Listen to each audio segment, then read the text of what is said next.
very much hopeful that today's graduating class will consider this success as the first step in achieving greater success in the future.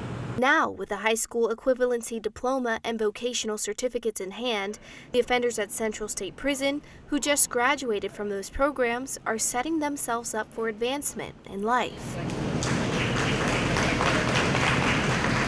In the past, a lot of our bad decisions came from us feeling as though we didn't have better opportunities.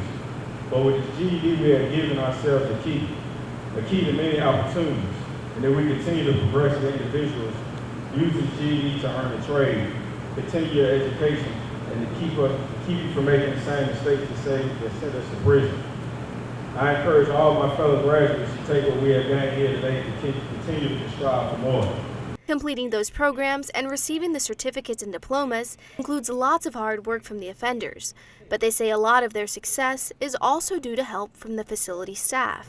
Now that I have earned my GED, my plan is to continue my education through vocational trades and eventually college courses. I challenge each of you to continue moving forward. Being incarcerated is about rebuilding yourself and your life with a purpose. One offender worked extra hard. He's the first hard of hearing offender to get his high school equivalency diploma with the Georgia Department of Corrections. He says after his mom passed away, she was his motivation to keep going. It was 1 year and 3 months, and I tried, and I took the LABE test, and then the teacher said to get a better GED test. So I was willing to take the next GED, or willing to take it, and had to improve my reading, my math. I was better at math, so I was hoping to pass the science portion. I got 148. After that, I decided I wanted to drop out, but I thought, I'm gonna go for it. So he kept working at it and eventually passed the reading, social studies, and math portions of the test. But he says some subjects were harder for him than others. The hardest part is the reading, because I don't take English. Most of the time I use American Sign Language instead of English, and most of my family is deaf. I have 2 brothers that are deaf, so I didn't know the words, I didn't know the use of English, and so I started understanding the words and started picking up the vocabulary that I needed to for my reading, and then finally I passed. He says 3 other hard of hearing and deaf offenders at Central State Prison are also trying to get their high school equivalency diploma. He says sometimes they use online teaching tools with captions or use an interpreter provided by the facility.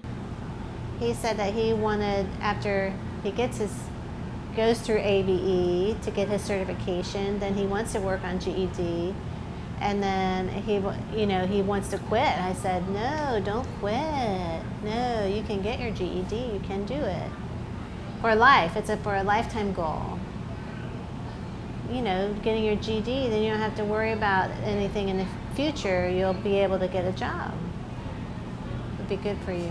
The offender says he's sure his mom would be proud to know he pursued his education and is encouraging other hard of hearing and deaf offenders to do the same. I respect from my heart my mom, and I know my mom she didn't get to see it, but I know she's congratulating me for me getting my GED, and I'm so excited, and I know I can see in my head her smiling face and how happy she is. He's paved the way for other deaf and hard of hearing offenders and accomplished one of his education goals. Please turn your tassels.